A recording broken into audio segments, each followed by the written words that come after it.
The Business Bully podcast is being brought to you by Audible. With over 180,000 titles to choose from, you can definitely get your life. So make sure you head over right now for a free 30-day trial and a free audiobook download. audibletrial.com/bully. Now let's go ahead and get this party started. He's been an award-winning media personality and producer. As a speaker, he's empowered over 1 million people from the stage.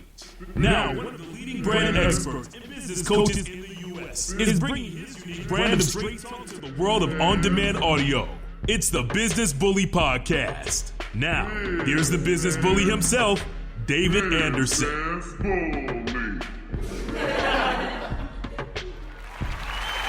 Yes.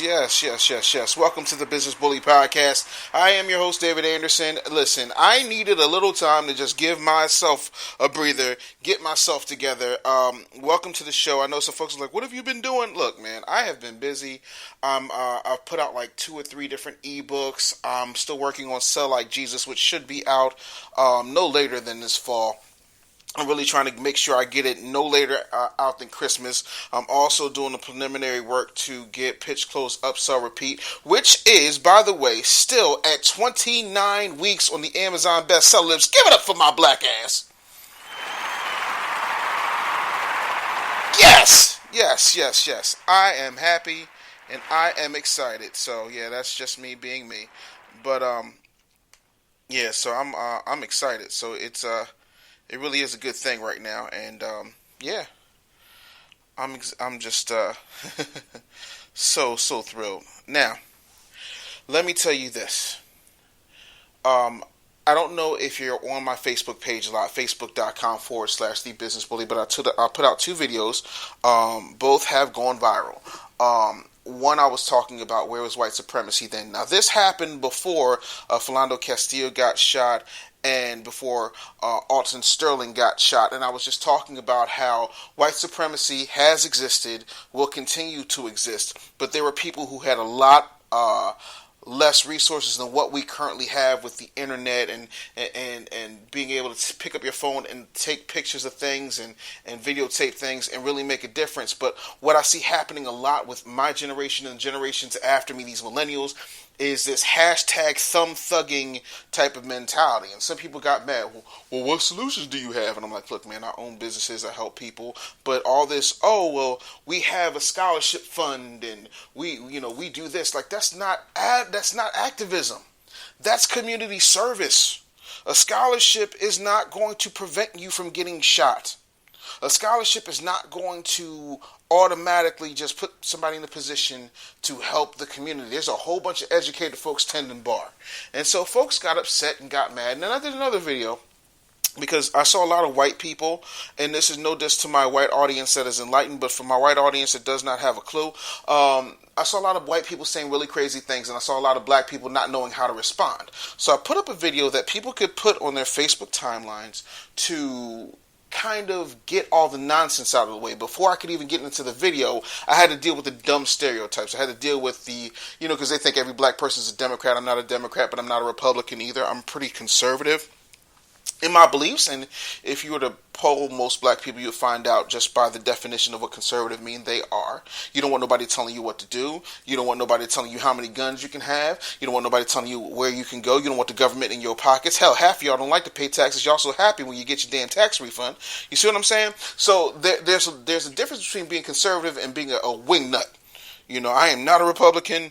I am not a Donald Trump fan, but I'm not a tree-hugging liberal Democrat. I don't fall for Hillary Clinton's nonsense. So I don't know what I'm going to do this election because I'm damn sure not voting for Trump. And it's going to take a lot for me to vote for Hillary. I'm just going to take a shot at Jack Daniels and let that be that. I'm just saying. But in all seriousness, I feel like we have to get past that. Then there's the whole, all black people hate cops. Well, that's funny. That means I'd have to hate my father, my aunt, my uncle, my brother. So there goes that stereotype. I don't have any kids out of wedlock, any of that dumb stuff. So there were a lot of things that I had to go through before I got to the point. And the point was, just because somebody says Black Lives Matter does not mean that everybody else doesn't matter. That's what y'all do. That's that whole God bless you and God bless America because no other country on earth is greater than America. That's what y'all do. That's not what we do.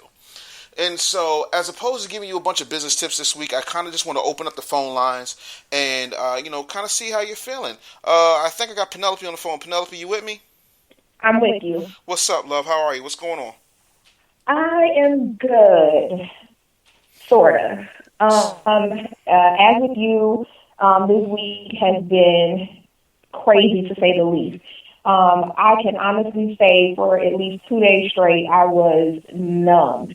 I was glued to the TV. I was glued to social media. I wanted to see everything. Did I miss something? What was going on?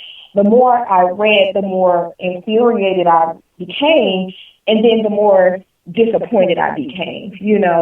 I saw the whole Black Lives Matter, and then it was All Lives Matter, or my non-Black friends on Facebook that, had nothing to say when Alton Sterling was killed or Philando Castile.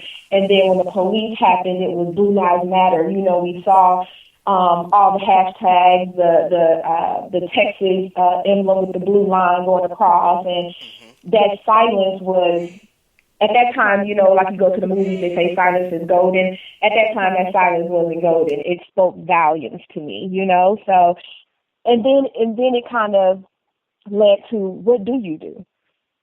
Like you said, a lot of people pose community service, things with community service. We got a scholarship fund, or, people use that as an avenue to say, hey, I braid hair out of my house, support me, I'm a Black business. But what is that impactful? How impactful is that for the long run?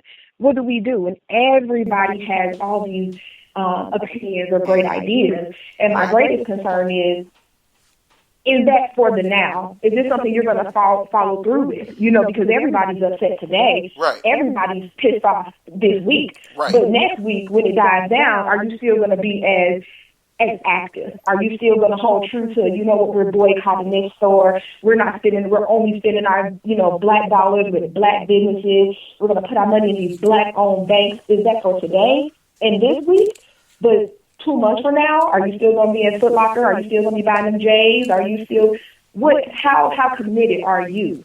And I think that's my biggest question, how committed are we really, when it all dies down a little bit and the smoke kind of clears a little bit and something else happens to kind of overshadow these two things that people are not really talking about it. Are you still going to be a movement? Are you still willing to put in that work? Are you comfortable with being uncomfortable? Well, in order to affect change. Well, Penelope, I will tell you this, and people got mad at me when I said it, but I will say it until the cows come home.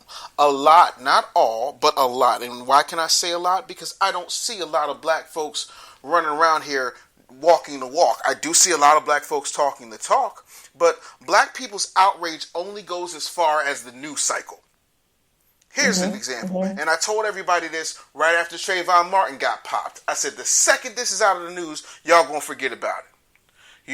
When Freddie Gray happened, I said, the second this is out of the news, y'all gonna forget about it. When these things continue to happen. Hell, I'll go further back than that. When Skip Gates, little old flimsy Skip Gates, couldn't get into his own house, and the cops came out, and they arrested him and held him up, and Obama said, oh, they acted stupidly, and then he had to take it back because white people told him they didn't like that, and Barry caved like the punk ass that he is.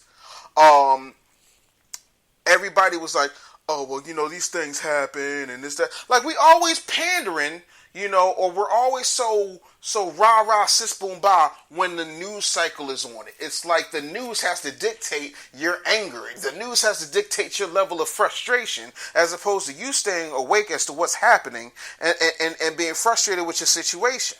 And then what really pisses me off, right, is that Black folks, and when I say Black folks, I don't mean all Black folks. That's the last time I'm saying it for the rest of this broadcast, because I don't feel like I have to qualify what the hell I say.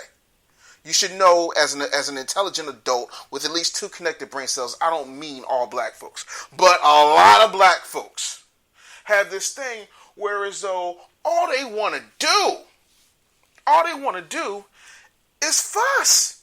They don't ever want to get up and do anything. I put my money where my mouth is. I invest in Black businesses.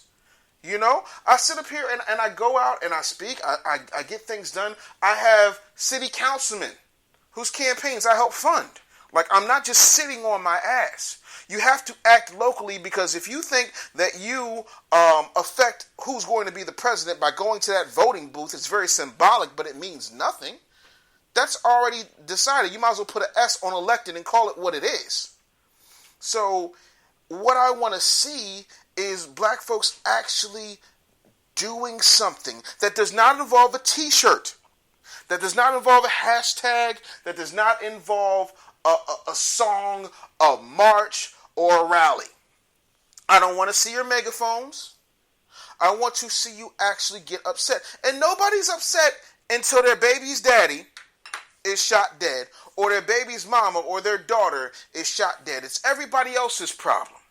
Then, oh my God, black people, please explain to me why anytime white people say something, you don't research it, you just go around and repeating it. Oh, well, you know, black on black crime is at an all-time high. First of all, black on black crime does not exist. That is a construct made up by a producer of a media program. And everybody ran with it. How do I know? Because I produced media programs for 20 years. And that's what the heck we do. We create things and then we put it out there. That's why it's called production. So you run with that. You don't look into the fact that if you were to go to, I don't know, Indochina. No one in Indochina is going, ni ha. Chinese on Chinese crime is at an all-time high. You want to know why? Because there's Chinese people everywhere. It is a statistical fact that with very few exceptions, the majority of people who hurt or harm other people usually look like the people who hurt and harm themselves. But nobody talks about the fact that white on white crime is at a whopping 85%, since we're going to have these magical constructs, as if we're not all Americans. But then you want to holler out, we're all Americans, we're all one big old melting pot. Well, I'm here to tell you that this is like that cheese you get in store bought that has no real cheese in it. You put a lighter on it, it don't melt. That's what we are as a society. And until such time as y'all stop with that dumb shit. And oh, my other favorite one, what about Chicago? Well, let's talk about Chicago for a minute.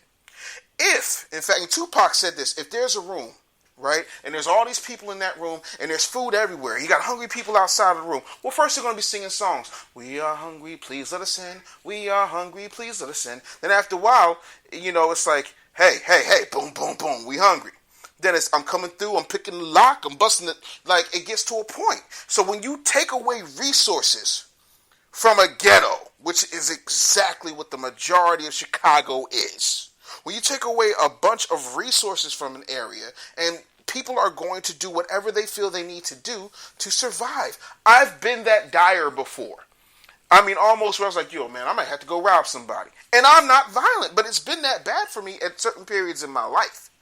So get that out of your mouth. Let's talk about the fact that Rahm Emanuel, who was the Democratic mayor who was elected to all this fanfare, has failed that city.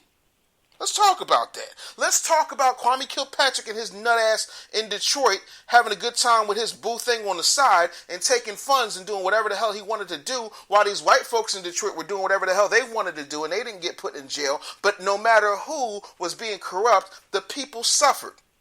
Let's talk about a mayor named Michael Nutter in Philadelphia who did nothing but ran on the campaign that his daughter goes to a Philadelphia public school, which she was in for 1 year of his term while he was elected. And he closed down historical schools, one that Bill Cosby went to. He put a whole bunch of people who hate each other in their rival school after closing down a 100-year-old school. The majority of those schools don't have books or computers or state-of-the-art anything. I went to the worst high school in this city, and it's still a hellhole. But we don't want to talk about any of that. We don't want to talk about the fact that y'all don't show up to school board meetings, that most of you can't name all your child's teachers. We can't talk about all of that, because we like to point fingers and say, well, what about Chicago? What about black on black crime? And what about this? What about the fact that you have done nothing to uplift your community? What about the fact that I don't see you in these streets educating folks? What about the fact that you are so quick to go into neighborhoods where you either grew up in or still reside and go to get Chinese takeout, and you're paying for it behind bulletproof glass? How does that happen? I've lived in Philadelphia my entire life with the exception of the 10 to 12 years I was out on the road in North Carolina and places like that. And you know what's funny? All I know is that folks have not, at any particular time, been able to, get along and do what they needed to do. Penelope, thanks for the call, hon. I want to grab some more. You take care, all right? All right. Thank Take you. care. Bye-bye. Bye-bye. Hey, yo, what's up, man? You're on the Business Bully Show. Who's this? This is Carolyn Hunter. Hey, Carolyn Hunter, what's up? I just saw your post, and I just wanted to call in and just say I'm feeling the same way you are. I don't know what the answers are. It's just an overwhelming experience, and I'm just so full of emotion right now. I don't know what to say. Let me ask you something. How angry do we have to get before black folks say enough is enough? Well, after this week, if this doesn't change anything, if this is not a catalyst for change, I don't know what it's going to take. I'm horrified. I'm just horrified. I have a 17-year-old son that's about to get his learner's permit. Oh, Lord. And I am horrified. We've had to talk with him, and what is it? What else can we do? That's not enough. That's just not enough. You can do all the right things, say all the right things, and still end up on Facebook Live. Dead. Right. Don't be the next contestant on that Summer Jam screen, because that's what it's come down to. But I have what I call the Mary Poppins solution. Have you ever seen the movie Mary Poppins?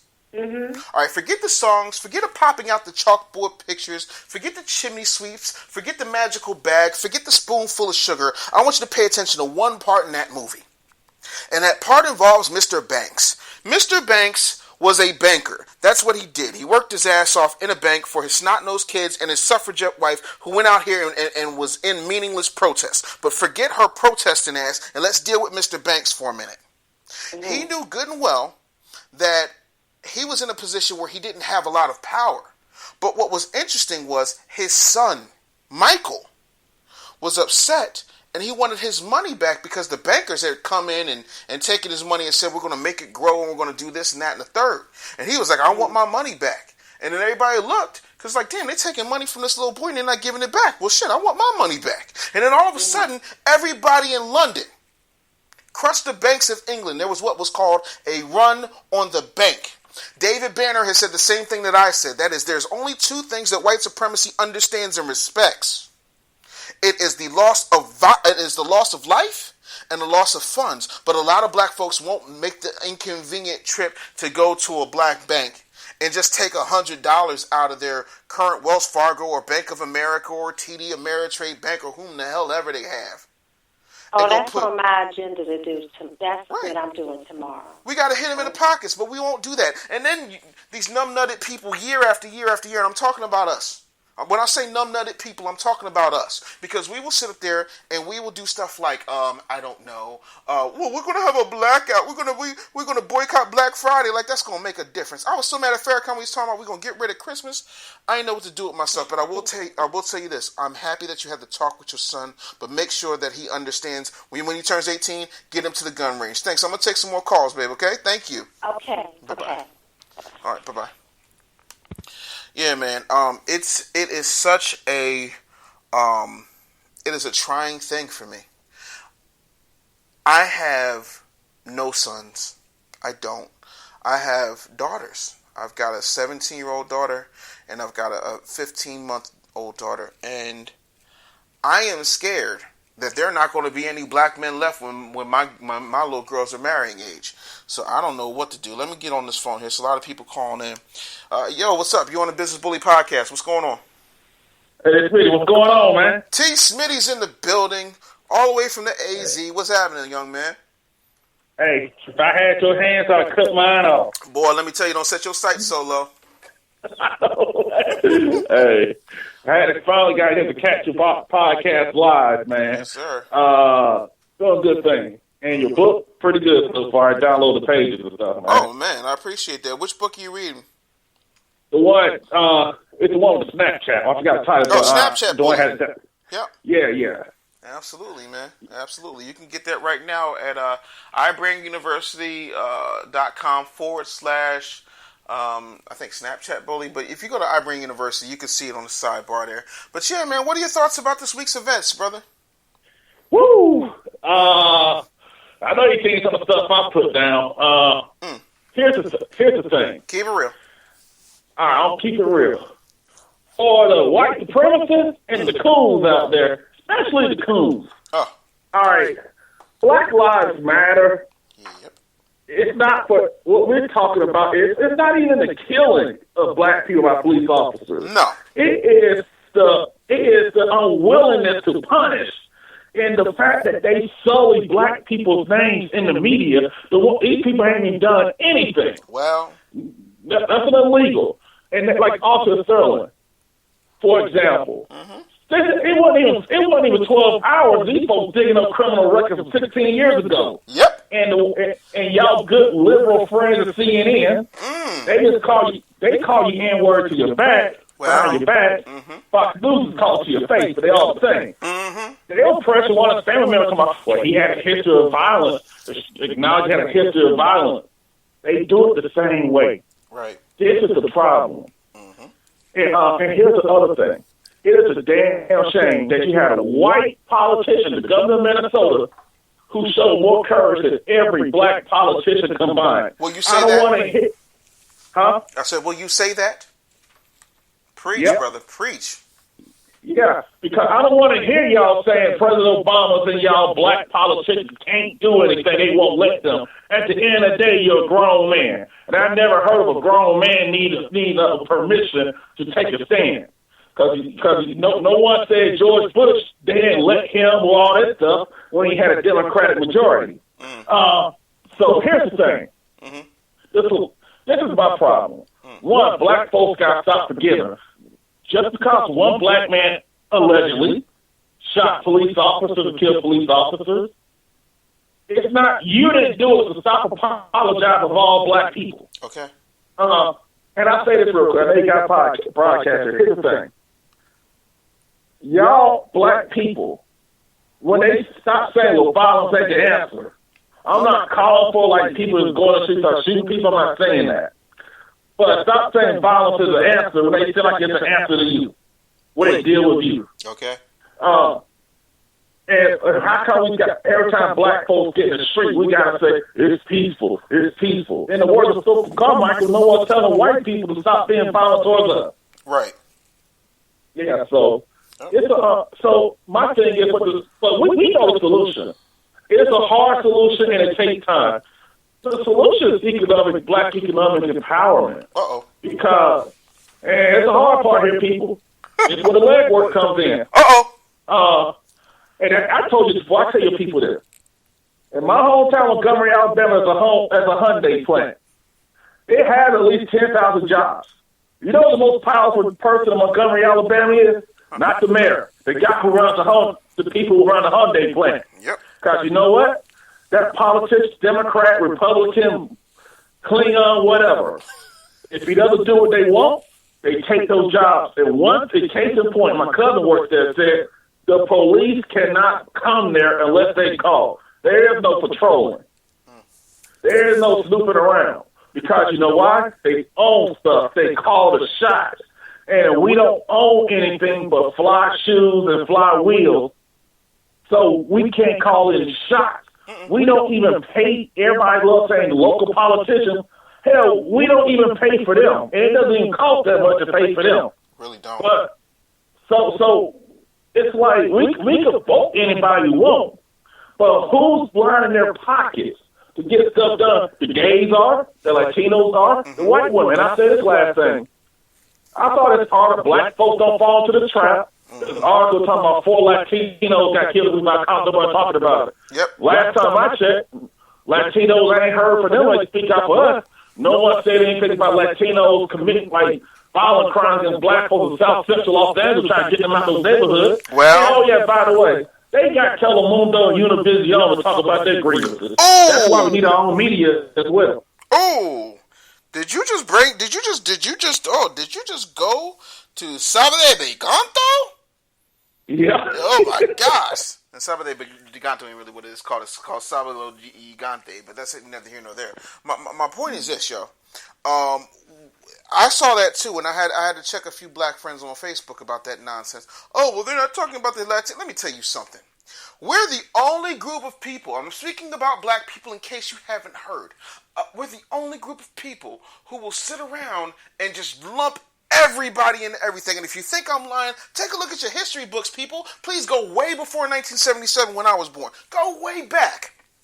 And let's do some research, okay? In 1942, when the war was happening, they took Japanese Americans who lived here, and they put them in prison internment camps. They took their homes, they took their businesses, they took everything from them. And then they gave it all back and then paid them. That is what you call reparations. I'm going to keep going for a minute. The Native Americans, who they scalped and basically committed genocide. Not unlike what they did to black folks. But the natives were already here, the indigenous people. I think it's an insult to call them Native Americans, but I call them what they like to call themselves. And they got land. They got free college. If you have a drop, damn near a drop, it's a little bit more than a drop, but if you have a drop of any type of Native American blood in recognized tribes, you go to school for free. You don't pay taxes. And people talk about the reservations and things that happen on reservations. Yeah, I'd be smoked out too if everybody I knew was gone. But let's not fake the funk here. We do know where the peace pipe came from. All right, so they got what are called reparations. Bernie Sanders, everybody loves Bernie Sanders because 1% and the 12% and the 12% and the 2% and the 99%. Bernie Sanders said that reparations for black people, or as he likes to call them, African Americans, was divisive. But he had no problem making sure that Jewish people got reparations. Even though we didn't have anything to do with the Holocaust. Last I checked, no one in America was Hitler. I do believe we came along with Russia and a few other countries to help the Jews. I don't believe, and y'all, maybe my history is wrong, but I don't believe that we put anybody in ovens or did any of that. I believe we went to help. But yet and still, Jewish people got, wait for it, reparations. But these same reparations that Bernie Sanders says were so divisive, he had no problem voting for his own people. Black people want to be included so bad. When we talk about, when you look at LGBTQ rights, when you look at Hispanic rights, when you look at the rights of Japanese Americans when they were bombed and put in internment camps and all other fly stuff, guess the hell what? They all got reparations. And guess what? They all had their own movements. When it was time for the black rights movement, that wasn't going to fly. So white folks, especially the number one minority in this country, which is white women, decided to jump on in with that.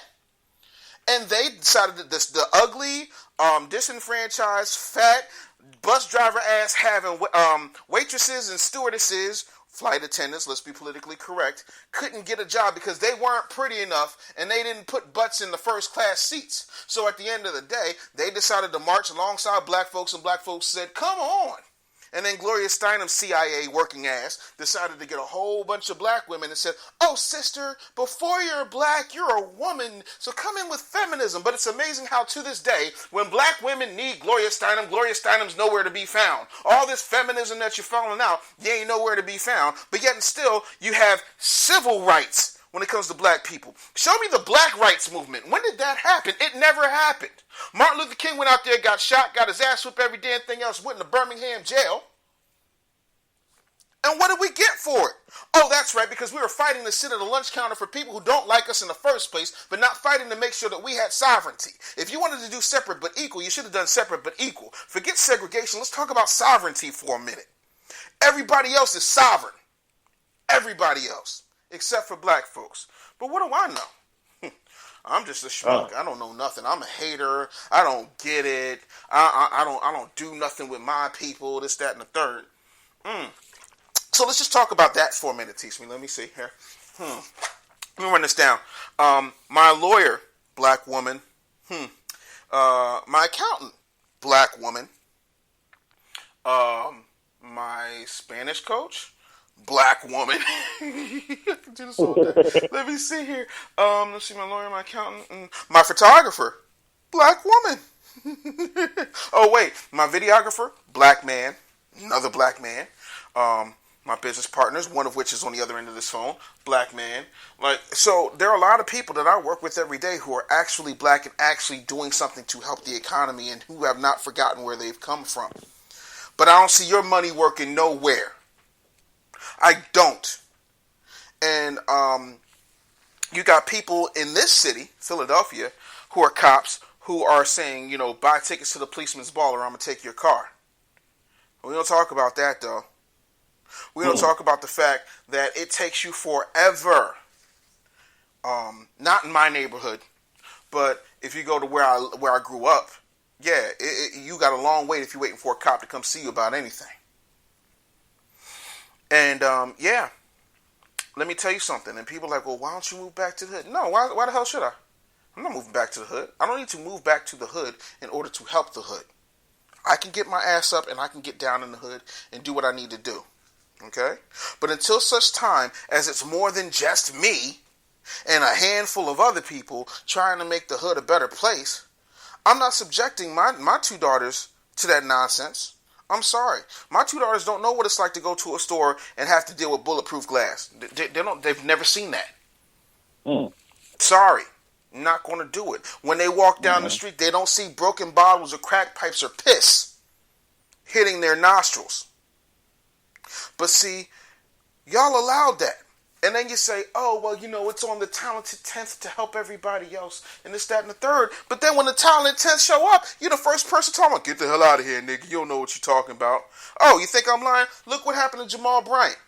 Now, don't get me wrong, politics aside, I'm not a fan of Jamal Bryant. I do know that he's another just fast-talking preacher. I get that. But if he's got bread and he's trying to help the community, what you going to run him out for? Because it's not like you taking your drug dealing money and doing anything to help your own community. But y'all run the streets. How you run the streets and you don't own nothing on the sidewalk? How that makes sense? How do you go in East New York where it's being gentrified because Bill Clinton built the library there and said, hey, white people, come on in. We get rid of these Negroes. Y'all love some Clintons, though. Y'all love the Clintons. And then poor Tiana Smalls, who got her damn tea room, y'all won't support that black woman who owns a business in East New York. One of the only few black-owned businesses in a majority black-owned borough of New York. But you'll break your ass to go to a brand new Starbucks, though. But you won't go to a place that already has free Wi-Fi, has good food, has coffee and tea and everything that you like. Because that's how warped you are in your mind. And then, oh my God, I love this one. When I start pointing stuff out to black people, then they say, oh, well, you're victim blaming. So was Malcolm X victim blaming when he said that you need to man up and suit up? Was he victim blaming then? Was Martin Luther King saying that when we needed to get it together, was he victim blaming? When he said that we're going to go to D.C. and get our checks, was he victim blaming? Like, at some point, you got to look at the situation. You got to look at people who have said things like, oh, well, you know, the mental condition of black people in America is sick. That's why we need to go back to Africa. Oh, that was Marcus Garvey. I guess he was victim blaming too. Oh, I love this one. If in fact, you know what a man thinks, you'll never have to worry about what he'll do. You will always know, based on his station, that to go to the back door. And if there's no back door, his very nature will create one. I'm sorry, that was Carter G. Woodson. But again, I guess I come from a long line of victim blamers. And yeah, you know what? I do blame you because guess what? You cannot let anybody step on your neck unless you lie down and let them. But y'all afraid to get shot. Y'all afraid to get hurt. Y'all afraid to protest. Y'all afraid to do anything that does not involve a hashtag or a cute little march that's peaceful. Oh, and y'all love singing these songs. Y'all ain't gonna let nobody turn me around. First of all, white folks been turning y'all around for 400 flipping years. Now they're killing your men. And that's another thing. Black women, not all of y'all, but black women, if black men are getting killed, it is not the time to say, well, black women get killed too. No shit, Sherlock, but we just had 2 dudes in 48 hours die. This ain't the time to be divisive. This is the time to get in lockstep and say, what the hell are you doing to my men? That's what you need to do. I have yet to hear one white woman sit up here and do that. I don't hear nobody else doing that. Why's it got to come down to that? Why can't you just say, you know what? It's people who look like me, regardless of if they have a cock and balls or a vagina and tits. Regardless of that, there are people who look like me, who share some of my mitochondrial DNA on some genetic level, who are getting wiped the hell out. So, then I bring up things like Black Wall Street. And folks want to say, well, you know, white supremacy destroyed that. Yeah, but when's the last time we got close to that? Mm-hmm. When? Where y'all at, though? Where they at, though? Look. I don't see you. I don't. Y'all are so caught up, and this is why I hate the college experience so much. Malcolm X said, how do you expect your children to grow when you let your oppressors teach them? And they buy everything. We've been buying the same lies forever. You buy that Christopher Columbus, which is a name that has never existed anywhere. The man's name was Cristobal Colon. It was not Columbus. But y'all bought that this man. Yeah, you bought that this man created America. Why? Well, if he discovered America, which he never stepped foot on the mainland of America, by the way. But if he discovered America, explain why it's called America. Because it's named after Amerigo Vespucci, who also didn't discover it. But y'all keep buying these lies. Now there's this lie about how if you go down to Texas and you pick up a textbook, it talks about the slave trade, and it says that black people and white people volunteered and worked as indentured servants and hired servants. So y'all basically just trying to wipe slavery off the books, and that's cool too. Black History Month has been so whitewashed that white people are telling black people what to teach the kids in the classrooms because black people are too scared to say, you know what, this is a curriculum that everybody needs to know because this is a part of American history. So let me give you the rundown of the list of black people that are allowed to be spoken about during Black History Month. You ready? I'm only going to say it once. It's a real long list. Martin Luther King, Harriet Tubman, Rosa Parks, and maybe Frederick Douglass. All safe people who can be put on the stamp. You don't talk about Malcolm X's birthday is May 19th. You don't want a holiday for that, though, do you? Y'all let people dictate to you how you should move, how you should operate. Oh, you should get a good job. Oh, such and such always gets a good job. Yeah, such and such is always liable to somebody else and loyal to somebody else to make something happen for them. Ooh, the good job is a lot. Hey, can I jump in for a second? Feel free, bro. You're talking a good job. As somebody who's currently looking for another job right now, can I tell you, and I know we'll get mad, I'm glad my mom ain't listening, for the better word, lack of a better word, the whole job hunt is bullshit. Because most people are underemployed. They talk about unemployment, but when they talk about Barack Obama bringing unemployment rates down, pretty much those are low-paying service industry jobs. And a lot of times people with college degrees have taken a job making $16 an hour. Hopefully somebody else give you a call, and these employers take forever to call you back. And there's no guarantee you get the job anyway. You have to jump through so many hoops to just get a job nowadays. So you got so many people are sticking with crap jobs just trying to getting back out there. So I say this also, here's the other problem. We don't create our own jobs. For our people and as a whole, because I don't believe the civil rights generation was really ready for integration. They should stay segregated because they were too busy seeking validation from the white man instead of saying, hey, we're cool. We'll go over here and want to eat if we're in the area, but we're not going to leave our own. And I think that's the problem. And here's the other thing, probably going back to the hood. That's what black folks get missed me with. When you get back to the hood, rebuild it. Why? Nobody owns the property there. You don't own the homes there. You don't own the businesses there. What is there to rebuild? And white people aren't going to sell you their homes or business because they just wait for you to white. They just wait for the next skyscraper to come in and say, gentrify you. Hell yeah. Correct me if I'm wrong here. You're absolutely right. Let me get this other call, brother. Yo, thanks so much for calling into the Business Bully Show. Who's this? This is Cicely Carr. Hey, Cicely, what's going on? Where you calling from? Well, Texas, actually. What part? Dallas. Word. So you live in Dallas, or do you live in you live in Funky Town, or you live in Arlington?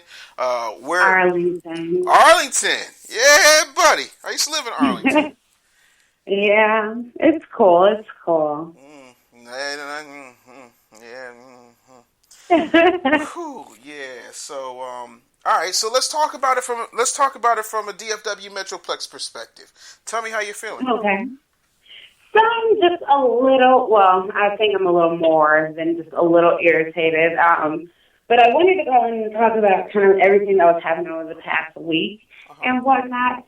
So, the 2 killings on, I think it was like Tuesday and Wednesday, right? And then the Dallas shootings and whatnot. So I'm here in Arlington, about 25 minutes from Dallas, and I could have participated, but I was still at work. But everything was happening. I was irritated. I was crying. I was just stressed. I was all this stuff. But then I'm thinking about, the workplace. Like, I have to go to work. I have to put on this face. I have to be this certain person, provide services like nothing happened, right? Right. And then so everything is going on. But then on Friday morning, my supervisor, Caucasian, she finally decides to kind of just like, we want to open the floor, for anybody who wants to just talk about what's going on. Because I broke down this morning, and everything. And I'm just like, in my head, I just dropped my head because I'm like, did you break down because of the police? Did you break down because of the killings? Like, you're not giving us much context here. But I just feel like a lot of, workplaces need to really kind of invest in, like, diversity training on how to kind of, like, open that floor. You're not just going to you're not going to just think that, just saying, oh, the floor is open and expect everybody to have this really, kumbaya moment or, come together and have these conversations about what's going on because you didn't have that. You didn't open the door, earlier in the week when things was really happening. Like, so I'm just like really irritated, and I'm like, I got to go back to work tomorrow, and you're upset because why? I don't know. Right. So that's just me. Right. Like, did white supremacy come to an end? What exactly are you upset about? Like, are you still not getting stopped for driving while white? Like, are you upset for the fact that you will never have to worry about having a job statistically? What exactly are you upset about? Is this a white woman?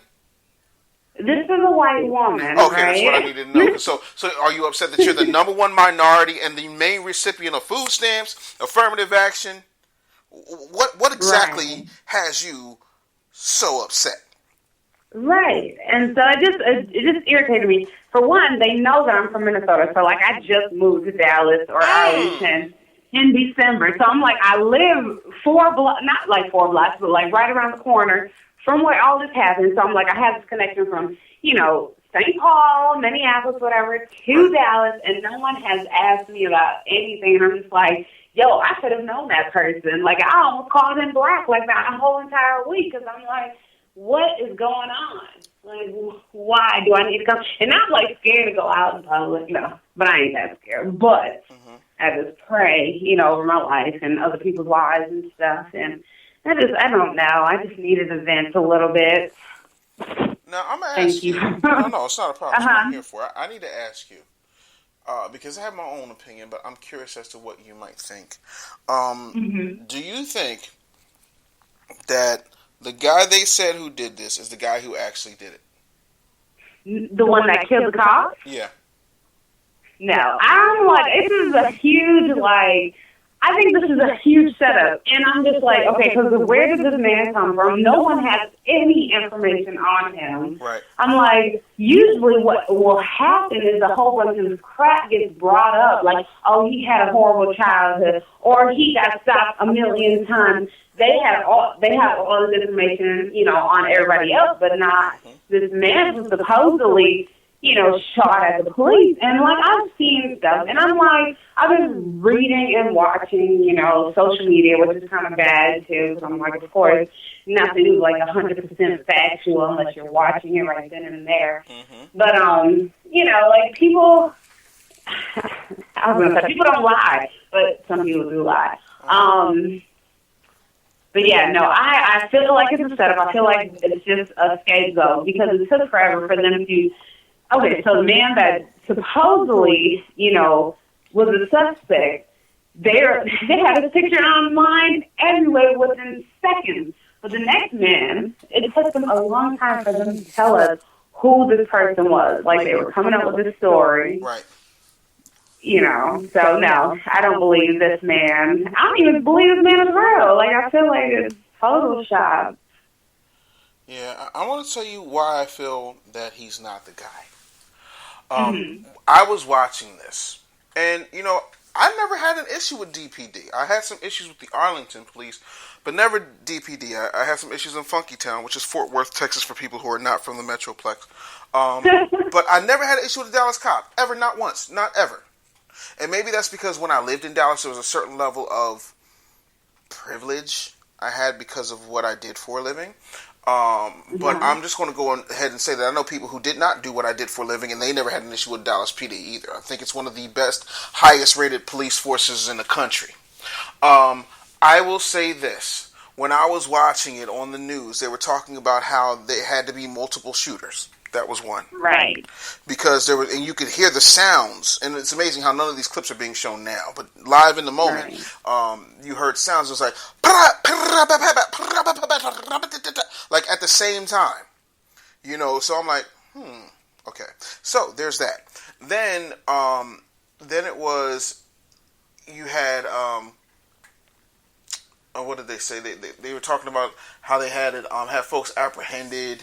Who did it, and they're working on, giving people the information.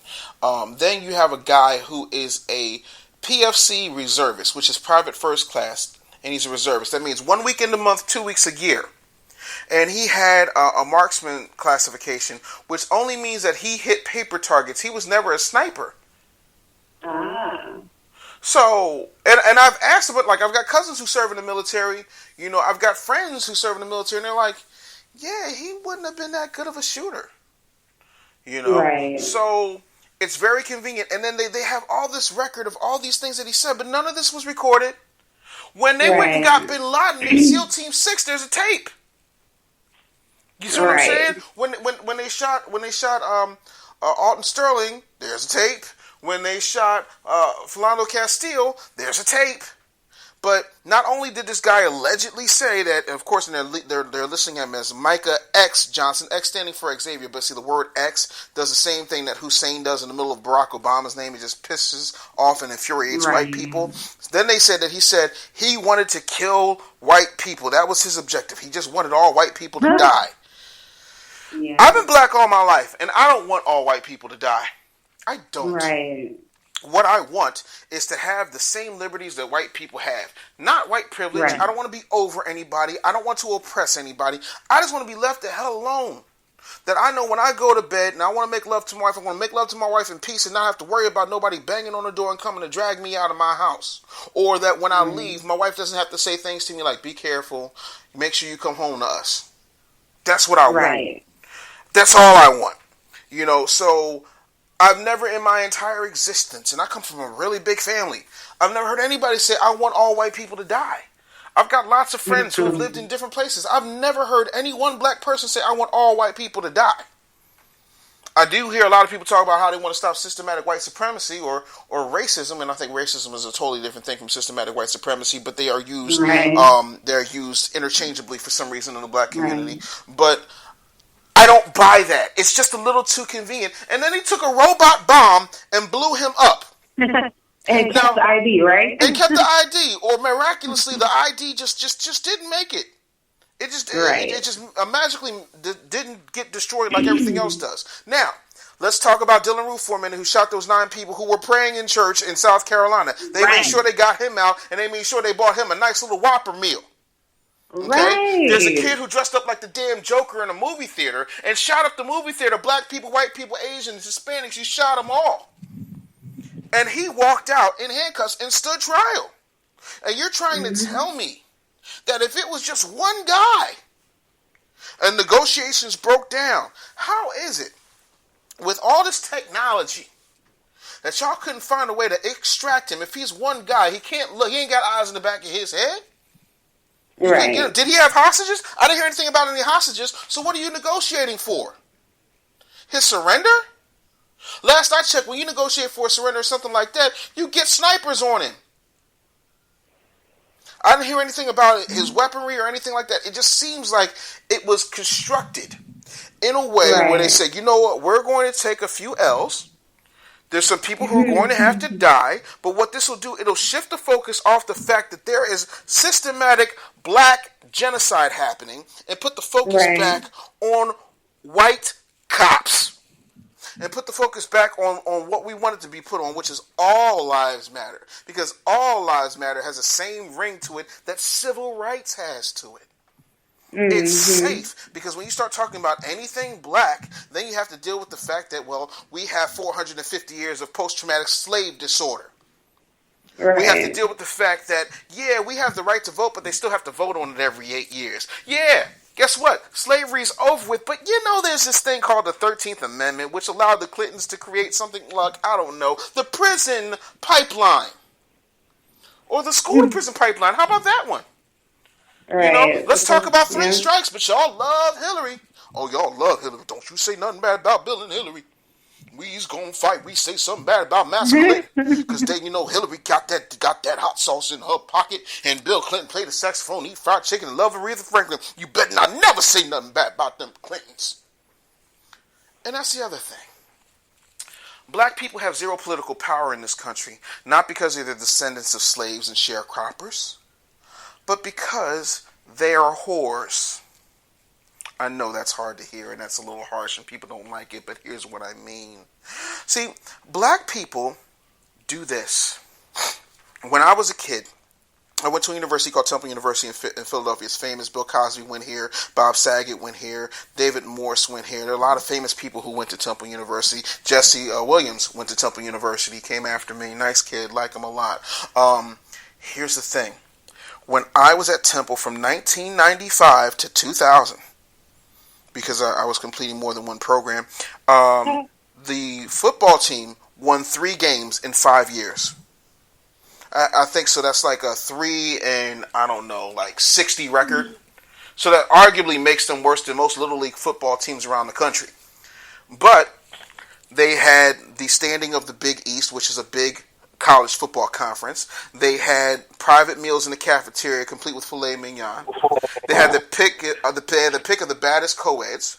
They also had Nike sponsorships and sweatsuits and gym bags and everything that they could possibly want. They had an air-conditioned bus to go wherever they needed to go. And I don't know why you need an air-conditioned, fully functioning, fully decked-out bus in winter months for basically what is a winter sport, but I digress. They still had it.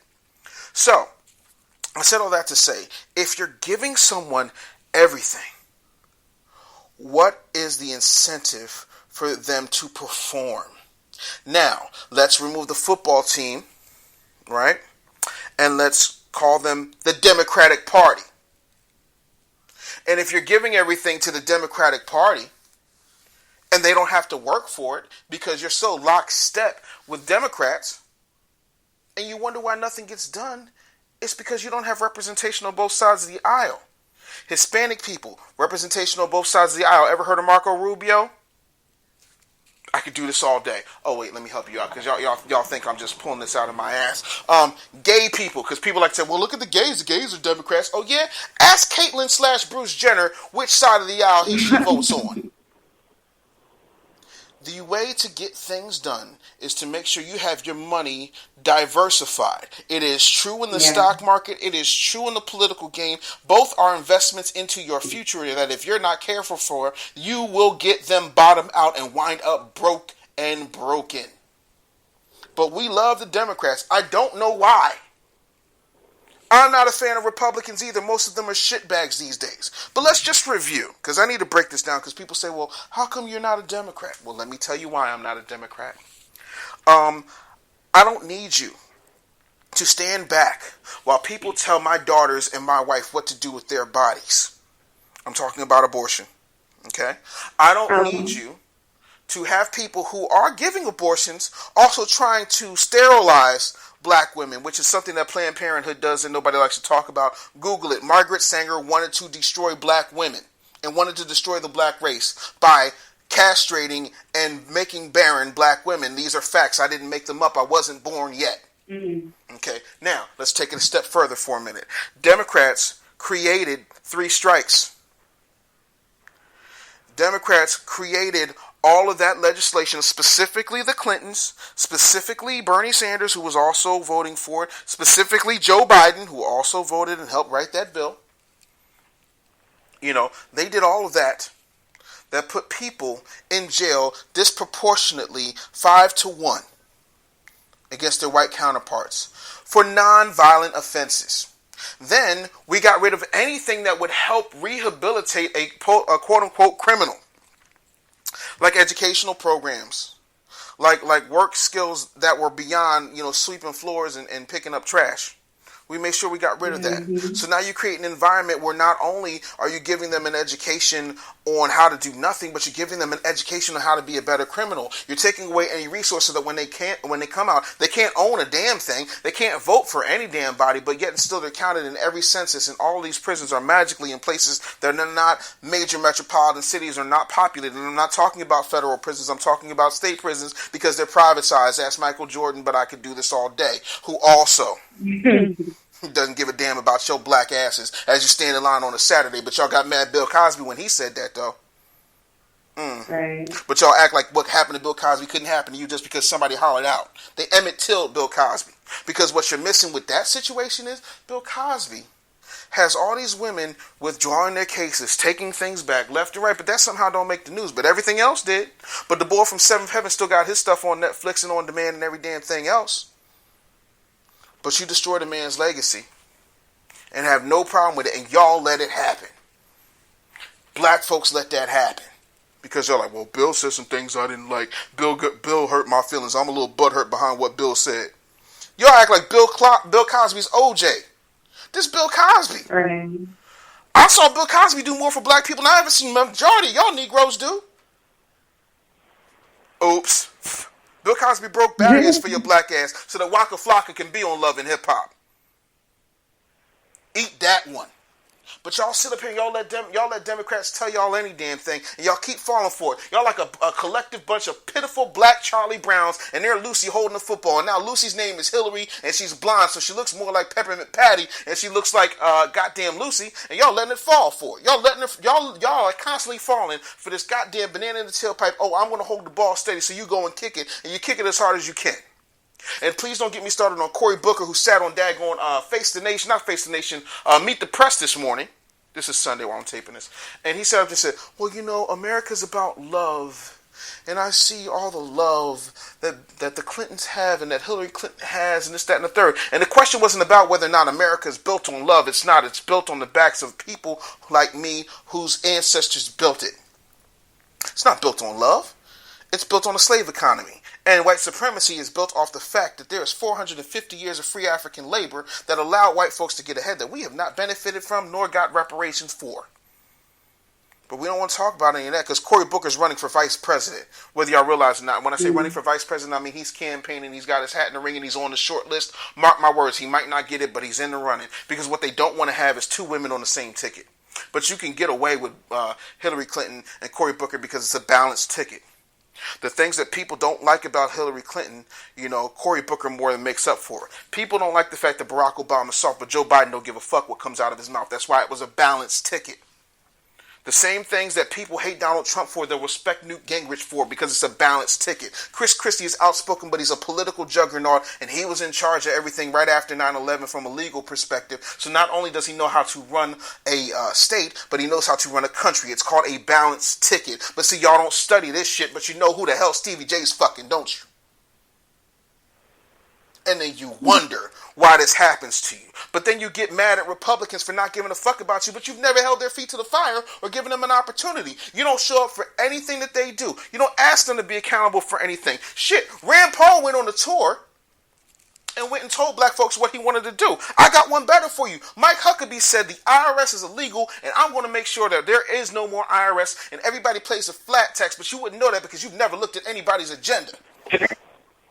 95% of y'all couldn't tell me without getting on Google what the hell Hillary Clinton's running on. You don't know the game. You just know the players. You don't know what they do. My 17-year-old daughter knows more about football, which is very little, than the majority of y'all black folks know about the political spectrum right now. And you wonder why this keeps happening to you. Most of you don't even know what congressional district you're in. How does it continue to happen? Y'all are letting people dictate to you the type of life that you should have. You're allowing your children and your brothers and your uncles and your sisters, poor Sandra Bland, get killed. And y'all ain't saying nothing. No, I don't want to talk business right now. No, I don't. Because I'm trying to talk about the business of my people. And I don't see y'all nowhere to be found. I don't see y'all. And ain't nobody fired up. But when I say something, I'm crazy. 2 days, I'm telling you, literally, 2 days before this thing happened, I got on Facebook and I told everybody, y'all need to get more passionate. I told y'all, damn scholarships ain't the same as being activists. And everybody got their panties in a bunch. It got shared thousands of times and viewed thousands of times, but people was mad. I was everything but a child of God. But now when the bullets ring out, then all of a sudden I'm a daggone prophet. And that's not to say that I'm better, and that's not to say that I told you so, but I'm telling you. But y'all don't want to listen to folks like that. You don't. Y'all don't respect Dick Gregory. Dick Gregory told you what the deal was. He told you these folks are going to continue to get killed. And he was like, y'all thinking that Beyonce's catching all this flack? You think they're going to have a damn Super Bowl performance without the Super Bowl people knowing what Beyonce was going to do? Really? You think Pepsi ain't know what Beyonce was going to do? Really? Wake up, people. But see, y'all don't believe Dick Gregory because, well, first of all, y'all don't Google shit unless it's, who wore what dress or who's doing what or what episode of whatever the hell dumb TV show you're watching to stay numb. Way before Christ was born, the Romans were taking over the world. And while people had a spirit of rebellion and people had a spirit of uprising, the funny thing was it was easily quelled because what they did was they put sport and games in front of them. In our day, sport and games, basically comes down to UFC and the goddamn reality shows. And then y'all actually believe that Mona Scott Young runs these reality shows. That's the crazy thing. That's another podcast. I already did that one. But y'all believe what anybody tells you, and you do zero investigation. Y'all will hold rappers accountable for what they say, but you never ask yourself, how come all the rappers sound exactly alike? Why does Designer sound just like Future? Why does this keep happening when you know that there's intelligent hip-hop out here, but y'all don't seek that out? Because it's not easily accessible. So, yeah, it's kind of getting to a point where I don't know what to tell y'all. I don't know what to say. I'm frustrated. I'm upset. I'm angry. I'm disappointed. Like I want so much for y'all. Then y'all seem to want for yourselves, and I don't know how to reconcile that. I just don't. I wish I could, but I just don't. I don't see how folks can sit back and do literally nothing and just continue to let everything happen to them. I don't get it. I don't get it. A man can have people selling racist and systematic white supremacy things on his property. He asks the man to leave. The man won't leave. The man gets in a scuffle with him. The owner of the property goes and gets his gun, and he tells the man to leave. So then that man then goes to the police station and says, well, that black man tried to assault me. You were on his property illegal. He can take whatever means necessary to remove you, but you won't. Y'all just let this stuff happen. How angry do you have to be? How fed up do you have to be? How many times are we going to have a hashtag? How many times are we going to march? How many times are we going to continue to do the same thing over and over and over again before we say, you know what? Maybe just maybe we should do something a little different. Maybe we should go someplace a little bit better. Maybe we should try to make sure that our presence is felt. Maybe we should go places where our dollars are respected. Maybe we should shop with our own without criticism. And if we do have criticism, we keep that amongst ourselves and help each other up, not dog each other out. But, you know, what the hell do I know? I'm just some dude, and I'm just sitting here, not really knowing what's next. I do know that if we don't have some type of group economics, we're going to have some issues. We're seriously going to have some issues. You know, if we don't start owning the means of production, if we don't have our own media telling our own stories, we're going to continue to run into the same problems over and over and over and over again, and we'll have no one to blame but ourselves. So no, you know, I don't know how this is going to end. I don't know how we're going to get to the next level, but I do know it takes more than a hashtag, a t-shirt, a megaphone, a march, a song, an old Negro spiritual, a wing, and a prayer to white Jesus. I do know we have to actually do something. So, hit them in the pockets. Make sure that you have your stuff together. Make sure can't nobody say nothing bad about you. And go out here and do your best to make this place better. You know, but you can't do that alone. You have to stop being so afraid to, you know, not be the person driving the bus. To stop being so afraid to not have to be the one who's the leader. I don't want to be the leader. I just want to be on the train that's getting us to prosperity. That's all I want, man. I want to make sure that my kids are good. That's what I want. And until such time as you want that for yourself, stuff like this is going to continue to happen to you.